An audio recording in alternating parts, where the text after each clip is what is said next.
ইসলামের অন্যতম গুরুত্বপূর্ণ একটা ইবাদত হলো কোরবানি। আর এই কোরবানি আমাদের দোরগোড়ায় উপস্থিত। আমরা অনেকে ইনশাআল্লাহ আল্লাহর নির্দেশ পালনার্থে কোরবানি করব। আল্লাহ বলেছেন ফাসাল্লি লিরাব্বিকা ওয়ানহার, তুমি তোমার রবের নির্দেশে সালাত আদায় করো এবং কোরবানি করো।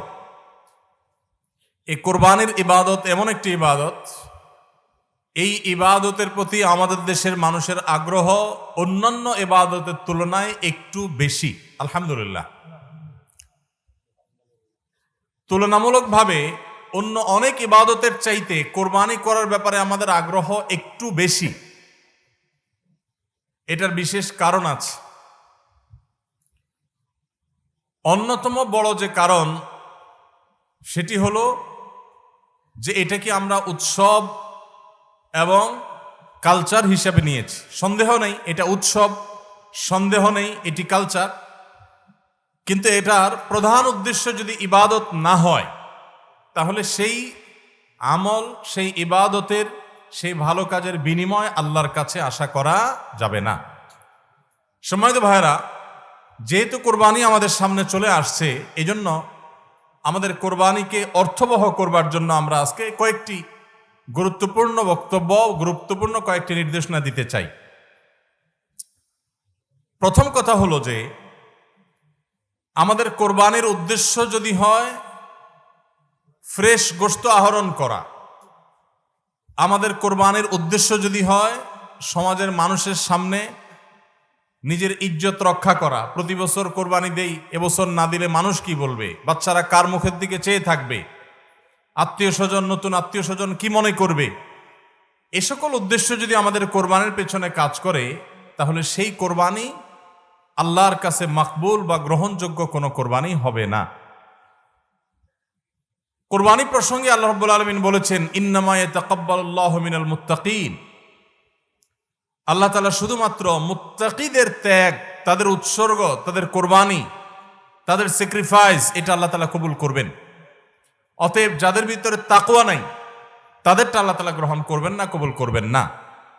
আমরা যে আয়াত পড়েছি সেই আয়াতও দেখেছি আল্লাহ রাব্বুল আলামিন ইরশাদ করেছেন যে আমাদের কোরবানির রক্ত, আমাদের কোরবানির পশুর গোশত, এর কিছুই কি আল্লাহর কাছে যায়? কিছুই আল্লাহর কাছে যায় না।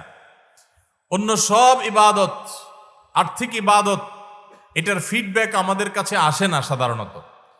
আমরা যখন দান সাদাকা করি, দান সাদাকা করলে ওইটা কি নিজে খাওয়া যায়? যখন দান করি, সাদাকা করি, তখন এটা আল্লাহর তরফ থেকে গরিবদেরকে দিয়ে দিতে হয়, নিজে খাওয়া যায় না। কোরবানি এমন একটা ইবাদত যে আমরা কোরবানি করার সময় বললাম বিসমিল্লাহি আল্লাহু আকবার, আল্লাহুম্মা লাকা মিনকা ওয়া লাক, আল্লাহ আপনার পক্ষ থেকে পেলাম এবং আপনার উদ্দেশ্যেই কোরবানি করলাম বলতেছি। তো আল্লাহর উদ্দেশ্যে দিয়ে দেওয়ার পর নিয়ম হলো আল্লাহর বান্দাদের মধ্যে গরিব যারা, দুঃখী যারা, তাদেরকে দিয়ে দিব। এটাই তো সাদাকার নিয়ম, দানের নিয়ম। কিন্তু কোরবানি এমন একটা ইবাদত যে ইবাদত আমি আল্লাহর উদ্দেশ্যে করলাম, আল্লাহকে খুশি করার জন্য জবে করলাম, কিন্তু গোশতটা আবার আল্লাহ আমাকে খাওয়ার অনুমতি দিয়েছেন। এটা অন্য ইবাদতে নাই। এখন এই ইবাদতে যদি গোশত খাওয়াটা মুখ্য হয়, গোশত আহরণ করা মুখ্য হয়, সমাজে মানুষের কাছে মুখ উজ্জ্বল করা মুখ্য হয়, আসল উদ্দেশ্য যদি হয় দুনিয়াবি বা পার্থিব বিষয় আশয়, আসল উদ্দেশ্য যদি হয় শো অফ করা, আসল উদ্দেশ্য যদি হয় মানুষকে দেখানো, আসল উদ্দেশ্য যদি হয় আত্মীয় স্বজনের কাছে মুখ রক্ষা করা, বাচ্চা কাচ্চা কার দিকে চেয়ে থাকবে, সেটা যদি উদ্দেশ্য হয় তাহলে এটা ইবাদত হবে না। এজন্য কোরবানির আগে সর্বপ্রথম যে বিষয়টি খুব জরুরি সেটা হলো আমাদের উদ্দেশ্যগুলোকে একটু ঝালাই করে নেওয়া, আমাদের উদ্দেশ্যগুলোকে একটু রিচেক করে নেওয়া। আমরা কেন কোরবানি করব? আমাদের কোরবানির উদ্দেশ্যটা কি? যদি শুধুমাত্র আল্লাহর সন্তুষ্টি উদ্দেশ্য হয় আর সে উদ্দেশ্যে আমি কোরবানি করি, গোশত আমার মুখ্য না, তাহলে সেক্ষেত্রে একটা গরু আমি যে দামে কিনেছি বাজার দর তার চাইতে আরো অনেক কম, তাহলে আমার আফসোস হওয়ার কথা না। কারণ আল্লাহ তাআলা সওয়াব দেওয়ার সময় গোশত কয় কেজি হয়েছে সেই হিসাবে দিবেন, নাকি আমি কি পরিমাণ টাকা আল্লাহর রাহে খরচ করলাম সেই পরিমাণ দিবেন? আমার খরচ করা টাকা আল্লাহর উদ্দেশ্যে যদি এটা নিয়োগ করে থাকে তাহলে 1 লক্ষ টাকার গরু আপনি কোরবানি দিচ্ছেন, নিয়ত যদি সহি হয়, বিশুদ্ধ হয়, দুনিয়াবি কোনো ধান্দা যদি না থাকে, তাহলে আল্লাহ তাআলা সওয়াব কি 1 লক্ষ টাকার দিবেন, নাকি ওই গরুটার দাম বাজারে 80,000, আপনি কিনছেন 1 লাখ, তাহলে আল্লাহ বলবেন না তুমি কেন বেশি দিয়ে কিনছো, ওইটার দায়িত্ব তোমার, আমি 80,000 সওয়াব দেব, এমন হবে? কিন্তু তারপরেও আমরা কোরবানির পশু কেনার পর দেখা যায় ওইটা নিয়ে আমাদের অনেকের হেজিটেশন থাকে, আফসোস থাকে।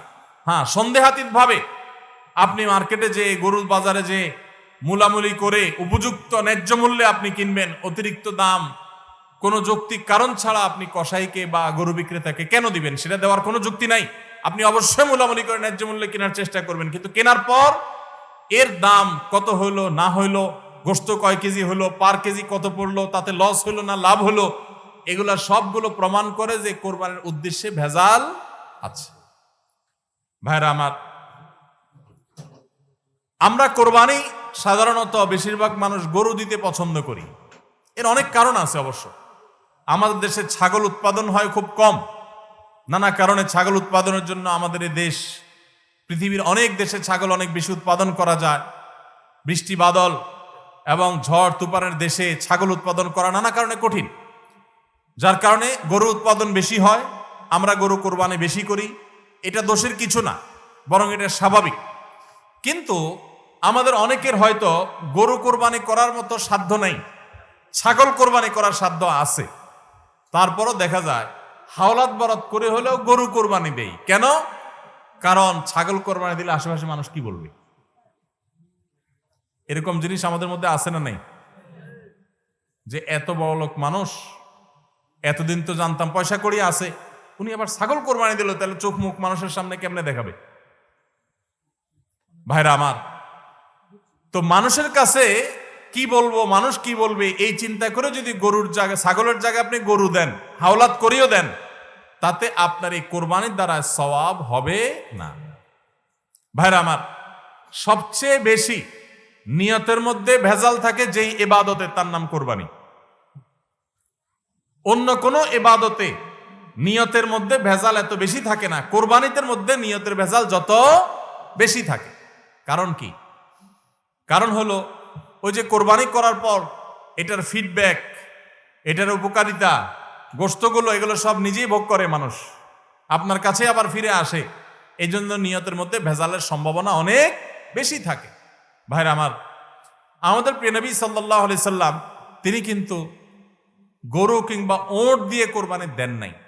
এর মানে এইটা না যে গরু বা ওঁট দিয়ে কোরবানি দিলে সওয়াব কম হবে, এটা না। উদ্দেশ্য হলো যে ছাগল, দুম্বা, ভেড়া এরকম ছোট পশু দিয়ে কোরবানি তিনি দিয়েছেন, সাহাবা একরাম অনেকে দিয়েছেন। এখনকার মিডল ইস্টের মানুষ শতকরা বোধহয় 90-95 জন মানুষ হবে, বা আরো বেশি সংখ্যক মানুষ হবে, প্রায় সবাই, তারা কিন্তু ছাগল, দুম্বা বা ভেড়া এই ছোট পশু দিয়ে কোরবানি দেয়। আমাদের দেশে আমরা বড় পশু অর্থাৎ গরু দিয়ে কোরবানি দেই, সেটার যৌক্তিক কারণ আছে। আমি বলেছি যে আমাদের দেশে গরু উৎপাদন করা যত সহজ হয়, ছাগল উৎপাদন করা এত সহজ হয় না, নানা কারণে ছাগলের চাইতে গরুর উৎপাদন বেশি হয়, সেই হিসাবে আমরা করি, ঠিক আছে।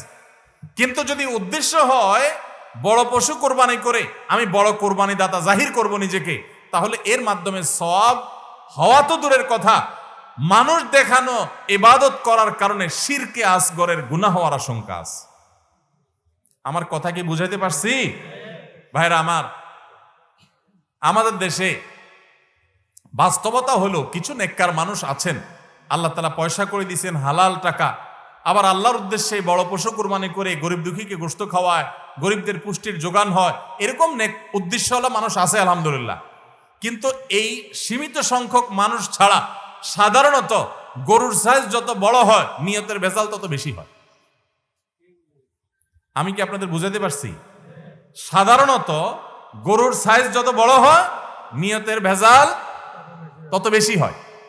সব ক্ষেত্রে এটা প্রযোজ্য না। অনেক নেককার মানুষ আছেন যে গরুর সাইজে বড়, মাশাআল্লাহ নিয়তটাও খালেস, আবার উপার্জনও হালাল, এরকম আল্লাহর বান্দাও আছেন, কিন্তু তাদের সংখ্যা খুবই কম। সাধারণত গরুর আকার যত বড় হয়, এই বেশিরভাগ এই শ্রেণীর কোরবানি দাতাদের নিয়তে ভেজাল বেশি। আপনি ঢাকা চলে যাবেন, গুলশান, বাড়িধারা, ঢাকার একেবারে এলিট শ্রেণীর মানুষের বসবাস যে সমস্ত এলাকায়, সে সমস্ত এলাকায় দেখবেন এক এক বাড়ির ভিতরে গ্যারেজে বিশাল বড় বড় 3টা 4টা 5টা গরু, এক একটা 4 লাখ 3 লাখ 5 লাখ এরকম দামের গরু। এই বাড়িওয়ালাদের বেশিরভাগ লোকদেরকে দেখবেন জীবনে এরা মসজিদের ধারে কাছেও যায় না, কিন্তু কোরবানিটা করে মাশাআল্লাহ।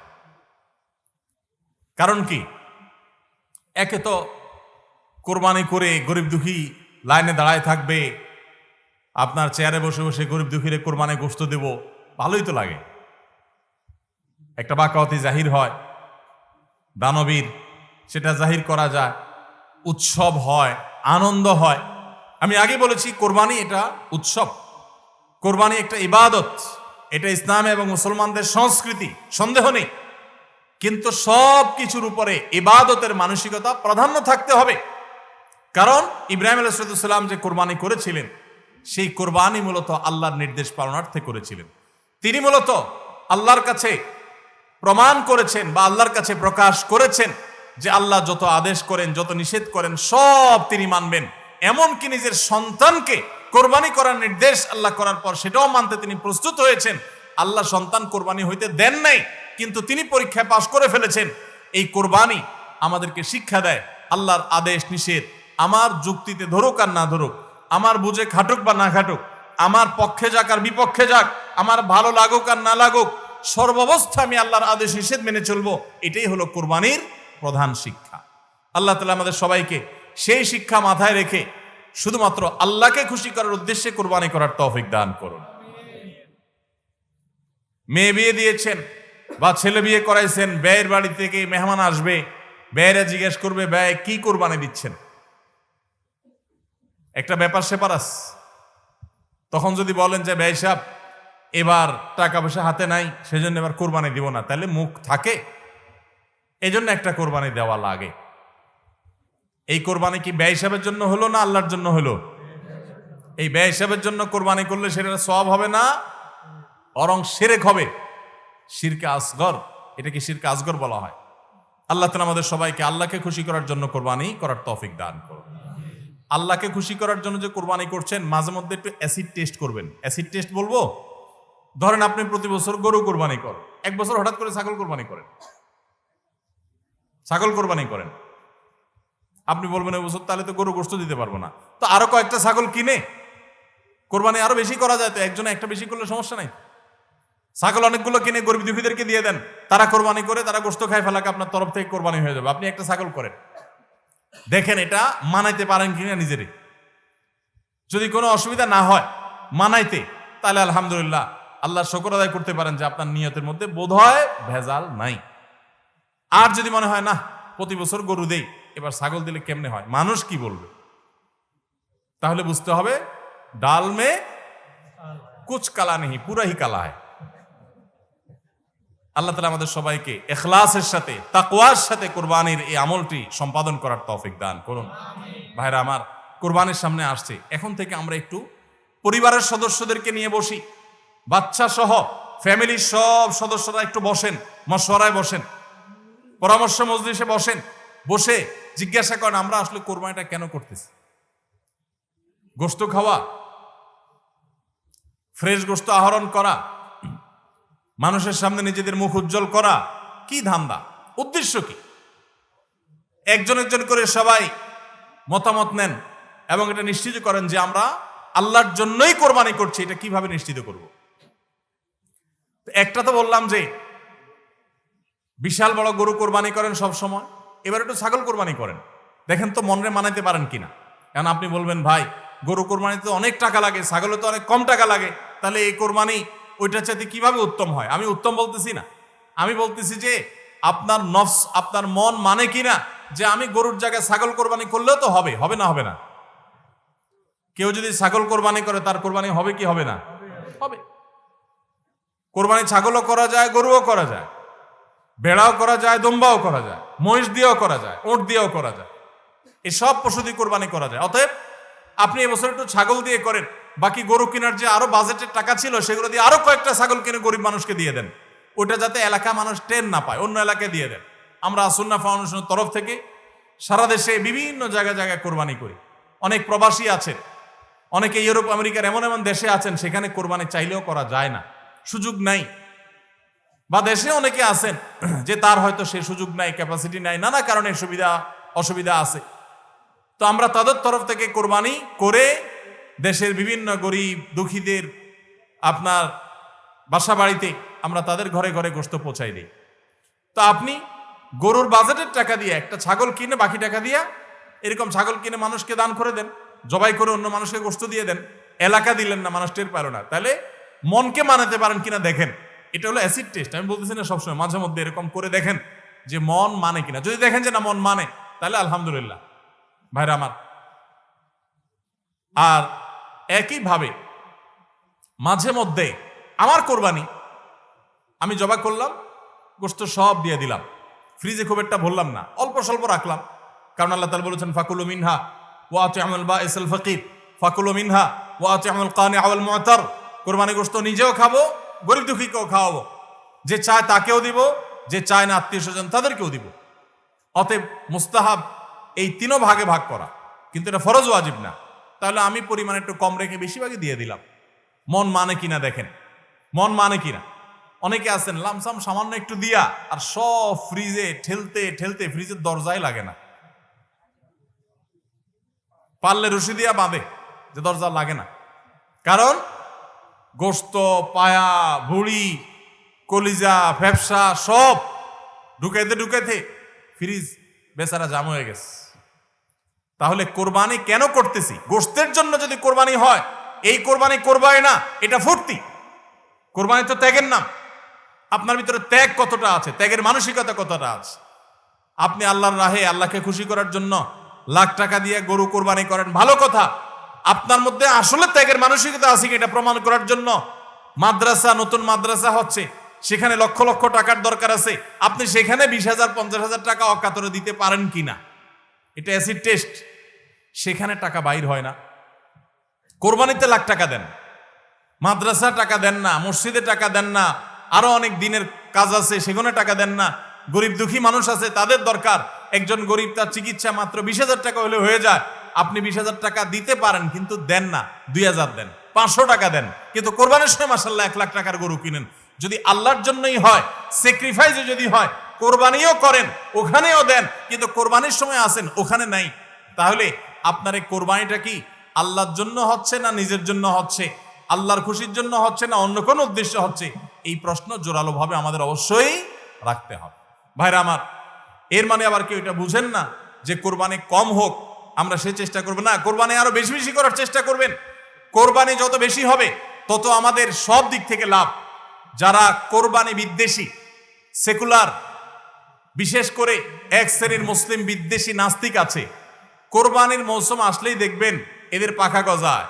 এরা দেখবেন গরুর প্রতি মায়া এত বেশি, এত দরদ, তারা বলে আহারে এতগুলো গরু জবাই করে ফেলা হবে, এই গরুগুলোর ভিতরে প্রাণ আছে, কত নির্মমতা। এরকম দেখবেন এরা এখন থেকে, এই কয়দিন পর থেকে দেখবেন সোশ্যাল মিডিয়াতে, ফেসবুকে তাদের এই সমস্ত জিগি শুরু হয়ে যাবে, আছে না নাই? এরা আবার সকাল বিকাল বিফ ছাড়া, মাটন ছাড়া, অর্থাৎ গরু গোশত আর খাসি গোশত ছাড়া, মুরগির গোশত ছাড়া তাদের নাস্তাও চলে না। তাদের নাস্তায় থাকে হলো আপনার চিকেন স্যান্ডউইচ, তাদের দুপুরে থাকে হলো বিফ কারি, তাদের রাতে থাকে হলো গরুর কালাবুনা অথবা মাটন, ডাল খাসি। 3 বেলা গোশত ছাড়া চলে না। কিন্তু মুসলমানদের কোরবানি আসলে তাদের কি হয়? অ্যালার্জি ছাড়া চুলকানি শুরু হয়, আছে না নাই? এই জন্য এদের প্রতিবাদে কোরবানি আরো বেশি করে করবেন, কিন্তু সেটা আল্লাহকে খুশি করার জন্য যেন হয়। কারে খুশি করার জন্য হবে? আল্লাহকে খুশি করার জন্য। ভাইরা আমার, কোরবানি যত বেশি হবে আমাদের যেরকম সওয়াব হবে, আমাদের দেশের অর্থনীতিতে অনেক বেশি কল্যাণ বয়ে আনবে এই কোরবানি। কিভাবে সেটা? প্রতি বছর কোরবানিতে যে লক্ষ লক্ষ গরু ছাগল জবে হয়, এই লক্ষ লক্ষ গরু ছাগল এগুলো তো আসমান থেকে নাজিল হয় না, জমিন ফেড়ে বের হয় না। এক সময় ইন্ডিয়ান গরুর উপরে আমাদের দেশ নির্ভর ছিল। আলহামদুলিল্লাহ গত বেশ অনেক বছর ধরে আপনারা দেখেন যে আমাদের দেশীয় গরু দিয়েই আমাদের কোরবানির ম্যাক্সিমাম চাহিদা প্রায় পূরণ হয়ে যায়। ইন্ডিয়ান গরুর উপরে এখন আর আমাদের কোরবানি নির্ভর নয়। এই যে গরুগুলো উৎপাদন হচ্ছে, আপনি উত্তরবঙ্গে গেলে দেখবেন, আমি যাই বিভিন্ন সময়, সিরাজগঞ্জ যাবেন, পঞ্চগড় যাবেন, ঠাকুরগাঁ যাবেন, দিনাজপুর যাবেন, বিভিন্ন জায়গায় যাবেন উত্তরবঙ্গে, দেখবেন যে কৃষকরা তারা অনেকে গরু পালন করছেন। আমরা সুন্নাহ ফাউন্ডেশন থেকে যখনই কোনো বিধবাকে, কোনো গরিব অসহায় মানুষকে স্বাবলম্বী করার জন্য বলি আপনাকে কোন জিনিসটা কিনে দিলে আপনার ভালো হয়, আপনি সেটা দিয়ে উপার্জন করতে পারবেন। বেশিরভাগ বিধবারা, বেশিরভাগ অসহায় মানুষেরা তারা বলে একটা গরুর বাছুর কিনে দেন, একজোড়া ছাগল কিনে দেন, তাহলে এগুলো আমি সারা বছর বড় করব। এগুলো বড় করতে আমার কোনো ঝামেলা নাই। দোকানদারি করা অনেক ঝামেলার কাজ, চ্যালেঞ্জের কাজ, বাকি চলে যায়, টাকা তোলা যায় না, এগুলো সহজ। এই বাছুরটাকে আমি ঘাস খাওয়ায় বড় করব। কোরবানি মৌসুম আসলে এই 20,000 30,000 টাকা দিয়ে কিনা বাছুরটা আমি 70,000 80,000 টাকা বিক্রি করব, ডাবল হয়ে যাবে, আমার লাভ হবে। তাদের জন্য এটা সহজ। তো কোরবানির এই ইবাদতটা মুসলমানরা যেটা করেন এদেশে, এটার মাধ্যমে এদেশের আর্থসামাজিক উন্নতি হয়। লক্ষ লক্ষ হাজার হাজার কৃষকের, পশুপালনকারীদের তাদের উপার্জনের মাধ্যম হয়। কোটি কোটি টাকা, মিলিয়ন মিলিয়ন টাকার ডিলিংস হয়, লেনদেন হয়, যেটা জাতীয় অর্থনীতির চাকা এটাকে ঘোরাতে সাহায্য করে। কোরবানির এই ইবাদত এটা আমাদের অনেক গরিব অভাবী মানুষের পুষ্টির যোগান দেয়। আপনারা জানেন অনেক গরিব মানুষ আছেন কোরবানির মৌসুমে মন ভরে একটু গোশত খাইতে পারেন, সারা বছর গোশতের দাম এত বেশি, তো বেচারারা কিনে খেতে পারেন না। তাহলে কোরবানির এই গোশত, কোরবানির এই উৎসব, এই ইবাদত, এটার মাধ্যমে পশুপালনকারীদের উপার্জনের মাধ্যম হয়। সারা বছর যারা অপেক্ষা করে কোরবানির সময় পশু জবাই করে, পশু বিক্রি করে আবার তারা পশুপালন করবে, এর মাধ্যমে তাদের আর্থিক যে অনটন আছে এটা দূর হয়, তাদের উপার্জনের মাধ্যম হয়। আবার গরিব অভাবী মানুষ যারা আছে, যারা পুষ্টির অভাবে থাকে, পুষ্টিহীনতায় থাকে, তাদের আমিষের অভাব থাকে, তাদের খাদ্যের মধ্যে আমিষ পরিমাণ মতো থাকে না, সেই লোকগুলোর এই কোরবানি উপলক্ষে এক একজন 2 কেজি 4 কেজি 5 কেজি গোশত পাইলে কয়েকদিন ধরে তারা আমিষ খেতে পারে, তাদের পুষ্টির যোগান হয়। ভাইরা আমার, এর মাধ্যমে লক্ষ লক্ষ কোটি কোটি টাকা লেনদেন হওয়ার কারণে দেশের অর্থনীতির চাকা সচল হয়। নানা দিক থেকে এর পার্থিব উপকারিতা আছে। যারা কোরবানির বিরোধিতা করে ওরা বসে বসে ওই মাটন কারি, ওই বসে বসে আপনার বিফ, বসে বসে চিকেন স্যান্ডউইচ এবং বসে বসে তারা বার্গার খাওয়া ছাড়া আর কোনো কাজ তাদের নাই। এদেশের অর্থনৈতিক উন্নয়নের পিছনে তাদের কোনো ভূমিকা নাই। প্রবাসের যে রেমিটেন্স এদেশে আছে, যত রেমিটেন্স আসে, যেটি আমাদের দেশের অর্থনীতির চাকাকে সবচেয়ে বেশি সচল রাখে, গার্মেন্টস শিল্প একটা চাকা আর রেমিটেন্স আরেকটা চাকা, এই দুইটা চাকা আমাদের দেশের অর্থনীতিকে মূলত সচল রাখে। সবচেয়ে বেশি বৈদেশিক মুদ্রা আমরা কামাই এই দুইটা মাধ্যমে। ভাইরা আমার, আপনারা নিশ্চয়ই জানেন চাঁদপুর এলাকার মানুষ আপনারা, এই চাঁদপুরে প্রায় প্রতিটা ঘরে ঘরে বিদেশি আছে না নেই? প্রত্যেকটা ঘরে ঘরে প্রায় অনেক প্রবাসী ভাইরা আছে। এই প্রবাসী ভাইরা যারা আছেন, যাদের টাকায় এ দেশের অর্থনীতির চাকা চলে, তারা ম্যাক্সিমাম মিডল ইস্ট প্রবাসী বা মালয়েশিয়ান প্রবাসী, ম্যাক্সিমাম তারা মুসলিম কান্ট্রিগুলোতে শ্রম দিতে গেছেন এবং তাদের ঘাম ঝরানো টাকা দিয়ে এদের সচল হয়। আর এই দেশের আইন, এদেশের নিয়ম, এদেশের সংবিধান, এদেশের সবকিছুর ক্ষেত্রে সবচেয়ে বেশি পোদ্দারি করে হলো ইসলাম বিদ্বেষীরা, আর টাকাটা আনে সবচেয়ে বেশি ইসলামিস্টরা। যত মধ্যপ্রাচ্য প্রবাসীরা টাকা আনে, তাদের 99% তারা আলহামদুলিল্লাহ ইসলামকে ভালোবাসে, মহব্বত করে। আমি 10 বছর সৌদি আরবে প্রবাসী ছিলাম, আমি জানি। আমি মিডল ইস্টের বিভিন্ন দেশ ঘুরে ঘুরে প্রবাসীদের ব্যক্তিগত জীবন, তাদের চিন্তা দর্শন, এগুলোকে কাছে থেকে দেখার সুযোগ আমার হয়েছে। প্রবাসীদের যে টাকা এদেশের অর্থনীতি চাকা সবচেয়ে বেশি সচল থাকে। আমি ইউরোপ আমেরিকায় থাকা প্রবাসী ভাইদের প্রতি শ্রদ্ধা রেখে বলছি, তাদের মধ্যে অনেকে আছেন যারা দেশকে ভালোবাসেন, কিন্তু ম্যাক্সিমামের অবস্থা হলো যে তারা যদি ওই সমস্ত দেশে একবার যেতে পারে, তাহলে দেশে জমি জমা, বাড়ি গাড়ি যা আছে এগুলা বিক্রি করে ডলার করে হুন্ডির মাধ্যমে নিয়ে যায়। কারণ ওই দেশে তার একটা বাড়ি কেনা লাগবে, কারণ সে সেখানকার নাগরিক হয়ে যায়। আর মিডল ইস্টে যারা যায় তারা নাগরিক হইতে পারে না, এই জন্য ওখান থেকে একটা রিয়াল, একটা দেরহাম পারলে ওইটা বাঁচিয়ে দেশে পাঠায়। ঠিক না বে ঠিক? অতএব কোরবানির উৎসবের মাধ্যমে দেশের অর্থনীতির চাকা সচল হয়। প্রবাসীদের কষ্টার্জিত আয়ের মাধ্যমে দেশের অর্থনীতির চাকা সচল হয়। এদেশের অর্থনীতির চাকা সচল হওয়ার পেছনে সবচেয়ে বেশি ভূমিকা যাদের, তাদের বিরুদ্ধাচরণকারী যাদের কোনো ভূমিকা নাই, বসে বসে বার্গার খাওয়া ছাড়া, চিকেন আর বিফ কাট আপনার মাটন খাওয়া ছাড়া, যাদের আর কোনো কাজ নাই, এরাই কোরবানি আসলে গরুর জন্য মায়া কান্না শুরু করে। এজন্য এদের প্রতিবাদে আরো বেশি বেশি করে কোরবানি করবেন। আপনাদেরকে কোরবানি কম করতে বলি নাই, কিন্তু কোরবানির উদ্দেশ্য যেন হয় আল্লাহকে শুধু খুশি করা, সেটা নিশ্চিত করতে হবে। সবাই চেষ্টা করবো তো ইনশাআল্লাহ। আল্লাহ আমাদের সবাইকে আল্লাহর উদ্দেশ্যে কোরবানি করার তৌফিক দান করুন। তাহলে কোরবানি আসার আগে আগে নিজেকে নিজে জিজ্ঞাসা করবেন, পরিবারের সদস্যরা বসে নিজেদের মধ্যে পর্যালোচনা করবেন যে আমরা কোরবানিটা কেন করছি, আমাদের উদ্দেশ্যটা কি। আমাদের উদ্দেশ্য হবে আল্লাহর নির্দেশ পালনার্থে আমি আমার অর্থ করি এটা ব্যয় করলাম। একটা পশু কিনলাম, ঈদের আগের রাতে কিনবেন না, পারলে যত বেশি আগে কিনতে পারেন তত ভালো। কিনলে ওই পশুটাকে আপনি নিজে হাতে খাওয়াবেন, গোসল করাবেন, ওইটাকে প্রতিপালন করবেন, ওটার প্রতি একটা মায়া হবে। এরপরে সেই পশু যখন জবে হবে নিজের কাছে একটু খারাপ লাগবে। এটা এক ধরনের স্যাক্রিফাইস। ফজর নামাজ যখন পড়বো মনে চায় না, তারপরে কষ্ট করে উঠে পড়বো, এটা স্যাক্রিফাইস। তো কোরবানির এই ইবাদত আমাদেরকে স্যাক্রিফাইস এবং ত্যাগ শিখায়।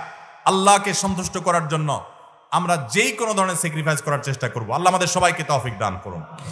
ভাইরা আমার, আমাদের কোরবানি যেন অর্থবহ হয়, বিশুদ্ধ হয়, এবং আমাদের কোরবানি যেন ত্রুটি মুক্ত হয়, এই ইবাদতের সওয়াব যেন আমরা আল্লাহর কাছে লাভ করি।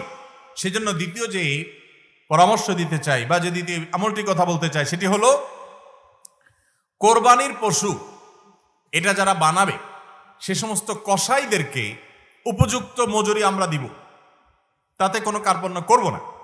কিন্তু কোরবানির পশুর কোনো গোশত মজুরি হিসাবে দেওয়া যাবে না। কোরবানির পশুর গোশত যদি মজুরি হিসাবে দেন তাহলে সেটা জায়েজ হবে না, আপনার কোরবানি হবে না। মানুষ যদি এতগুলো পিছনে থাকেন, ফ্যানের বাতাস তো আসে না, আপনাদের পিছে কাজ।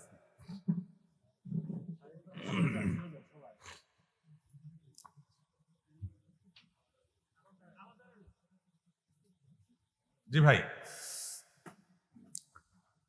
তো যেটা বলছিলাম যে কোরবানির পশুর গোশত এটা যে কসাইরা বানায়, সেই কসাইদেরকে কোরবানির পশুর গোশত থেকে কিছু দেওয়া যাবে না।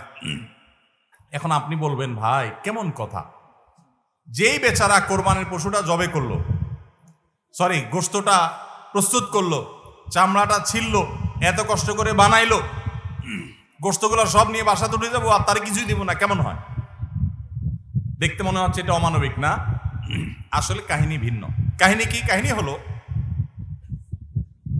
কোরবানির পশু আমরা যখন জবাই করলাম, বিসমিল্লাহ আল্লাহু আকবার, আল্লাহুম্মা মিনকা ওয়ালাক, এটা যখন জবাই করলাম আল্লাহর নামে, তখন এই পশু আল্লাহর নামে জবে হয়ে গেছে। এটা মূলত যেটা বললাম গরিব দুঃখীকে দেওয়ার কথা। কারণ আমরা যখন যাকাত দেই, সাদেকা দেই, তখন কি ওটা নিজে খাইতে পারি? আর তাহলে কোরবানির গোশত তো খাইতে পারার কথা না, কিন্তু আমরা খাইতে পারতেছি কেন? আল্লাহ তাআলা এই একটা আর্থিক ইবাদত আল্লাহ কবুল করেছেন। আমরা যখন সহি নিয়ত যদি করে থাকি আল্লাহ কবুল করে, এরপর বলেন ঠিক আছে তোমাকে দিলাম, তুমি খাও আমার তরফ থেকে, আল্লাহর তরফ থেকে আবার আমি খাই। তো এই কোরবানির গোশত এটা বিক্রি করা জায়েজ আছে না জায়েজ নাই? না জায়েজ। কেন জায়েজ নাই? কারণ এটা তো ওই যে আল্লাহ আমাকে হাদিয়া দিয়েছেন গ্রহণ করার জন্য, আল্লাহর নামে দিয়ে দিয়েছি, এটা আমি বিক্রি করার সুযোগ নাই। এখন কসাইকে যদি আমি গোশত দেই পারিশ্রমিক হিসাবে, তাহলে এটা একরকম বিক্রি করার মতো হয়। কিভাবে? তিনি কষ্ট করেছেন, তাকে তার বিনিময় দিলাম, তাহলে বিক্রি করার মতোই হলো। আমি গোশতটা তাকে একটা বিনিময় নিয়ে দিলাম, গোশত দিয়ে টাকা নিলাম, বিক্রি করা এটা। এখানে গোশত দিয়ে শ্রম দিলাম, একই জিনিস।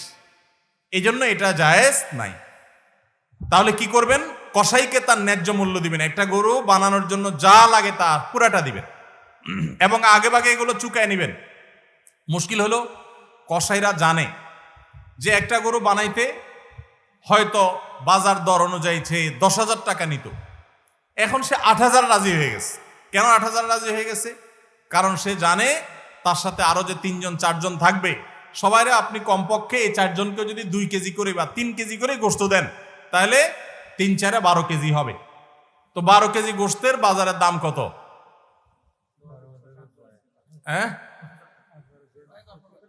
তাহলে চিন্তা করবে সে যে আমার তো এই দিক দিয়ে 2,000 টাকা ছাড় দিলাম আর পাইলাম তার চাইতে আরো অনেক বেশি। এই জন্য কসাই কম টাকা রাজি হয়ে যাবে। কসাইকে এই জন্য আগে ভাগে বলে দিবেন, শুনেন, কথা শুনেন ভালো করে, গোশত কিন্তু আপনাকে এক পিছু দেব না, আপনি কত নিবেন সেটা আপনি চুকান, আমার খাটলে নেব, না হলে অন্য কষাইয়ের সাথে আলাপ করবো, কিন্তু আগে মাথায় এটা রাখেন আপনারা কিন্তু আমি গোশত দেব না, টাকা যা নেওয়ার নিবেন। নবী করিম সাল্লাল্লাহু আলাইহি সাল্লাম আলী রাদিয়াল্লাহু তাআলাকে এটা বলে দিয়েছেন, কোরবানি করার সময় বলে দিয়েছেন, দেখো কসাইকে কিন্তু কোরবানি গোশত দিবা না, কোরবানি গোশত শুধু না, কোরবানি পশুর কোনো কিছু বিনিময় সেটা না, তাকে টাকা দিবা আলাদা, যত টাকা লাগে সেটা দিবা, গোশত দিবা না, তাহলে বিনিময় হয়ে যাবে, জায়েজ হবে না, তোমার কোরবানি হবে না। এই জন্য ভাইরা এই জিনিসটা আমাদের সাবধান থাকতে হবে, কসাইকে কোরবানি গোশত বিনিময় হিসাবে দেওয়া যাবে না। হ্যাঁ, কসাই যদি গরিব হয় তাহলে সেক্ষেত্রে অন্য গরিবকে আপনি আধা কেজি করে দিচ্ছেন, কসাইরও আধা কেজি দিতে পারেন, অন্য গরিবকে 1 কেজি করে দিচ্ছেন, কসাইরও 1 কেজি দিতে পারেন, কিন্তু কসাই হিসাবে না। সেটা হলো তিনি যদি কসাইগিরি নাও করতেন তারপরও আপনি তাকে দিতেন যদ্দুর অদ্দুর দিবেন। এর বেশি যদি আপনি দেন এবং সেটা যদি বিনিময় হিসাবে দেন তাহলে কি হবে না, জায়েজ হবে না। এই একটা মাসআলা না জানার কারণে আমাদের অনেকের কোরবানি এটা নিয়ে টানাটানি দেখা দেয়। নাম্বার 3 এবং শেষ পয়েন্ট হলো, কোরবানির পশুর গোশত এটা আপনি আহরণ করতে গিয়ে মাথায় রাখবেন যে কোরবানির পশুর রক্ত, বুড়ির ময়লা, এগুলো যেন আশপাশের পরিবেশটা নষ্ট না করে। আমরা অনেক সময় দেখি কোরবানির ঈদের 2 দিন 4 দিন 5 দিন পর পর্যন্ত রাস্তাঘাট দিয়ে চলা যায় না দুর্গন্ধের চোটে, ঠিক না ভাই? ঠিক। এবং কোরবানির মৌসুমে প্রায় বিভিন্ন বছরে দেখি আমরা বন্যা হয়, এই ময়লাগুলো পানির সাথে বিভিন্ন জায়গায় ছড়ায় পড়ে। বিশেষ করে আমাদের বাইরে আশেপাশে রাস্তাঘাট দিয়ে পথচারীরা যখন চলে, আপনার কোরবানির পশুর দুর্গন্ধ, এটার ময়লা, রক্ত, এগুলো যদি আশপাশে পরিবেশ নষ্ট করে, মানুষের নাক ধরে, মানুষ অসুস্থ হয়, নানা রকমের রোগ তৈরি হয়, এখান থেকে নানা রকম রোগবালাই ছড়ায় এবং মানুষের কষ্টের কারণ হয়, তাহলে কোরবানি দিয়ে আপনি সওয়াবের পরিবর্তে গুনাহ হওয়ার আশঙ্কা আছে। এই জন্য নিজ দায়িত্বে আমার পশুর কোরবানির রক্ত গর্ত করে এমন ভাবে কোরবানি করব যে সব গর্তে চলে যাবে এবং মাটি চাপা দিয়ে দিব এবং পানি দিয়ে এমন ভাবে পরিষ্কার করে দিব, ব্লিচিং পাউডার ইত্যাদি দিয়ে এমন ভাবে পরিষ্কার করব যাতে করে আশপাশে কোনো মানুষের কষ্ট না হয়। অনেকে আছেন কোরবানির বুড়ির ময়লাগুলা যেখানে সেখানে ফেলে দিয়ে রাস্তার পাশে উনি বুড়িটা নিয়ে চলে গেছেন। এটা কোনো ভালো মুসলমানের কাজ না, এটা ফাসেক মানুষের কাজ। নবী করিম সাল্লাল্লাহু আলাইহি সাল্লাম ঈমানের শাখা বলতে গিয়ে বলেছেন, ইমাতাতুল আযা আনিত তারিক, ঈমানের একটা শাখা হলো রাস্তায় এমন কিছু যদি কেউ কষ্ট ফেলে রাখে যেটাতে আরেকজনের কষ্ট হয়, সেটা আপনি আরেকজন ফেললে আপনি সরাই দিবেন, এটা হলো ঈমানের দাবি। আর আপনি নিজে যদি ফালান সেই জিনিসটা, যে জিনিসটা মানুষের কষ্ট হয়, তাহলে এটা তো কুফরির অঙ্গ হয়। কথা কি বুঝাইতে পারছি? আমরা অনেকে কোরবানি করি কিন্তু এই জিনিসগুলো খেয়াল করি না যে আমার কোরবানিটাকে অনর্থক করে দিতে পারে, অর্থহীন করে দিতে পারে, সওয়াবের পরিবর্তে গুনাহ হতে পারে। এই জন্য কোরবানির পশুর রক্ত, ময়লা, বুড়ির ময়লা, এই সবগুলোকে আমরা নিজ দায়িত্বে একেবারে পরিষ্কার করে রাখবো। মনে থাকবে তো ইনশাআল্লাহ? আল্লাহ তাআলা আমাদের সবাইকে কোরবানির এই ইবাদতকে আল্লাহকে সন্তুষ্ট করবার উদ্দেশ্যে খালেস এবং বিশুদ্ধ নিয়তে, সহি নিয়তে, এবং এই কোরবানিকে আল্লাহ তাআলা বিশুদ্ধ উপায়ে আমাদেরকে সবাইকে সম্পাদন করার তৌফিক দান করুন। আমাদের কোরবানির পশুর রক্ত বা পশুর কোনো কিছু দুর্গন্ধ বা কোনো কিছু, কোনো ময়লা যেন পরিবেশকে দূষিত না করে মানুষের কষ্টের যেন কারণ না হয়। আল্লাহ তাআলা আমাদের সবাইকে সে বিষয়গুলোকে মেনে চলার তৌফিক দান করুন। কে কত ভালো কোরবানি করলেন, কে কত ভালো মুসলমান, দায়িত্বশীল মুসলমান, এটা বোঝা যাবে কোরবানির পর পশু যেখানে কোরবানি করেছেন আশেপাশে কোনো জায়গায় কতটা পরিষ্কার আছে না আছে, এটার উপর। এটা হলো মিটার, এটা দিয়ে মাপা যাবে যে আপনি মুসলমান, ইসলাম কতটা বুঝছেন। শুধুমাত্র জবাই করলেন আর গোশত খাইলেন, ইবাদত হয়ে গেল, এত সোজা না। আল মুসলিমু মান সালিমা আল মুসলিমুনা মিন লিসানিহি ওয়া ইয়াদিহি, যার হাত মুখ দ্বারা অন্য মুসলমান নিরাপদ থাকে সেই মুসলমান। আপনার জবাই করা পশুর রক্ত, এটার গন্ধ কয়দিন পরে ছড়াচ্ছে, শুকায় রক্ত গন্ধ বাইর হয়েছে, ময়লা আছে সেগুলো গন্ধ বাইর হয়েছে, তা অন্য মানুষের কষ্ট হচ্ছে, আপনি মুসলমান হতে পারলেন না, আপনার এটা ইবাদত হলো না। এই জন্য এই একটা বিষয় মনে হতে পারে ছোট্ট বিষয়, এই ছোট্ট বিষয়টাই কিন্তু আমাদের ইবাদতকে নষ্ট করে দিতে পারে। আমরা সবাই খেয়াল করবো তো ইনশাআল্লাহ। আল্লাহ তাআলা আমাদের সবাইকে আমল করার তৌফিক দান করুন। জাযাকুমুল্লাহ খাইর।